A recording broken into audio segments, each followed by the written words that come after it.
Hello friends, good morning to each and every one of you. তো আজকে যে জিনিসটা নিয়ে আলোচনা করতে চলেছি আমরা, সেটা হচ্ছে ওয়েস্ট বেঙ্গল এক্সাইজ কনস্টেবলের যে রিক্রুটমেন্ট প্রসেস যে চালু হয়েছিল 2019 সালে। তো 2019 সালের কিন্তু মার্চ এপ্রিলের দিকে এটার ফর্ম রিলিজ হয়েছিল এবং নভেম্বরের দিকে এটার প্রিলিমিনারি এক্সাম হয়েছিল এবং এপ্রিলে এটার প্রিলিমিনারি রেজাল্ট বেরিয়েছিল। তারপরে কিন্তু কোভিড-19 পরিস্থিতির জন্য এটার কিন্তু পিএমটি-পিএটি করানো সম্ভব হয়নি। কারণ তোমরা সবাই জানো পিএমটি-পিএটির ক্ষেত্রে সামাজিক দূরত্ব মেনটেন করে তারপরে তোমাদের কতজন করে ক্যান্ডিডেট একসাথে ডাকা যেতে পারে সেগুলো নিয়ে একটা চিন্তাভাবনা ছিল। তাছাড়া কিন্তু বর্ষার পরিস্থিতির জন্য কিন্তু তার মাঠটাও তৈরি করা যায়নি অনেক জায়গায়। এছাড়া সবচেয়ে বড় যেটি সমস্যার কারণ ছিল সেটি হচ্ছে ট্রেন চলাচল বন্ধ ছিল। এই জন্য কিন্তু পিএমটি-পিএটির ডেট কিন্তু অনেকটাই পিছিয়ে গেছিলো কিন্তু। তো ইতিমধ্যেই কিন্তু আবার গুজব উঠতে শুরু করেছে যে ডিসেম্বর মাসের সেকেন্ড উইকে পিএমটি-পিএটির ডেট অ্যানাউন্স করতে চলেছে ওয়েস্ট বেঙ্গল পুলিশ এক্সাইজ পুলিশের থেকে।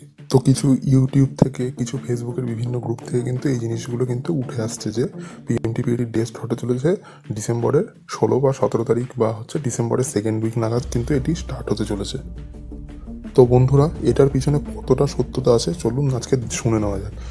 আপনারা শুনে থাকবেন, এরা মেজরিটি যারা এরকম ইউটিউবে বা হচ্ছে বিভিন্ন সোশ্যাল মিডিয়া প্ল্যাটফর্মে যারা এইসব জিনিসগুলো বলে, তারা সবাই বলে সূত্র মারফত।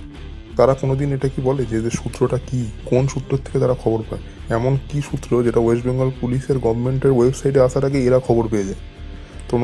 এটা আপনারা ভেবে দেখুন। আপনারা সবাই শিক্ষিত এবং এরকম কথায় কান দেবেন না। আপনারা দৌড় প্র্যাকটিস করে যান। কারণ হচ্ছে এখনও অবধি কিন্তু যদি কিছু আপডেট থাকতো যে কবে ফিক্সড হয়েছে বা কিছু, তাহলে কিন্তু গভর্নমেন্টের জন্য এই জন্যই প্রত্যেক রিক্রুটমেন্ট যে বোর্ড থাকে, বোর্ডের একটা ওয়েবসাইট তৈরি করা হয় এবং ওয়েবসাইট ফলো করুন। ওয়েবসাইটে ওরা তথ্য দেয়। ওরা কোনো সূত্র মারফত ইউটিউবের যে বিভিন্ন ইউটিউবে বা সোশ্যাল মিডিয়াতে, তাহলে তাদের মারফতই খবর পেয়ে যেতেন আপনারা সবসময়। সব কিছু সঠিক তথ্য ওখানেই পেতেন। তাহলে আর ওয়েবসাইটগুলো তৈরি করতে হতো না। এগুলো আপনারা মাথায় রাখবেন। এগুলো নেহাতি ভুয়ো খবর পুরো চারপাশে ছড়ানো হয় যাতে কেউ থাকে ইউটিউবে ভিউজের জন্য। এছাড়া ফেসবুক বা বিভিন্ন সোশ্যাল মিডিয়ার মাধ্যমে এরা ছড়িয়ে এইসব ভুয়ো খবর ছড়িয়ে কী পায় আমি জানি না। তো এইটা তোমাদের সচেতন করার জন্যই বলা হচ্ছে যে হ্যাঁ, তোমরা এখনও কোনো দৌড়ের ডেট কিন্তু ঠিক হয়নি। ঠিক হলে তোমরা ওয়েবসাইটে পেয়ে যেতে। এই নিয়ে কিন্তু আগেও একটা ভিডিও আমি করেছিলাম। আগে তখন বলা হয়েছিল যে নভেম্বরের 17 তারিখ নাগাদ নাকি ডেট শুরু হচ্ছে। কেন?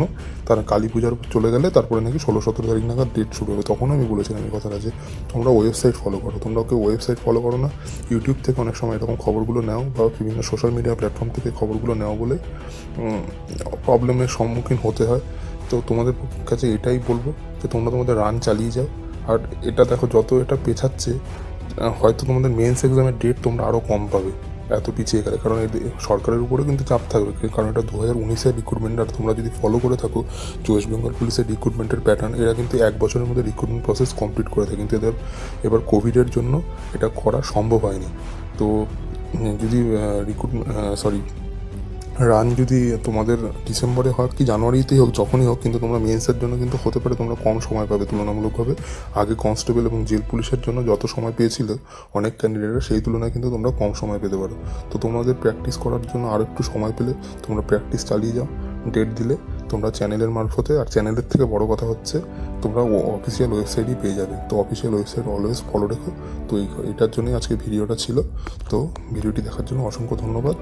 আর বন্ধুরা, আরও একটি গুরুত্বপূর্ণ খবর, যেটি হচ্ছে আগামী দিনে কিন্তু আমরা একটি ক্লাস শুরু করতে চলেছি, যেখানে থাকবে হচ্ছে সিলেক্টেড কিছু স্ট্যাটিক জিকে, যেগুলো বিগত অনেক পরীক্ষা কিন্তু সব এসেছে কিন্তু এই স্ট্যাটিক জিকেগুলো, এবং বারে এসেছে এই স্ট্যাটিক জিকেগুলো। তো সেই স্ট্যাটিক জিকেগুলো তুলে ধরবো, যেগুলো তোমাদের রাজ্য সরকার এবং কেন্দ্রীয় সরকারের সব পরীক্ষা কিন্তু কাজে লাগবে। তো সেগুলো সব কিছু পেতে গেলে চ্যানেলের সাথে যুক্ত থাকো। তো ভিডিওটি দেখার জন্য অসংখ্য ধন্যবাদ। আগে আরও আপডেট পেলে নিশ্চয়ই জানিয়ে দেবো। তো চ্যানেলের সাথে যুক্ত থাকো। জয় হিন্দ।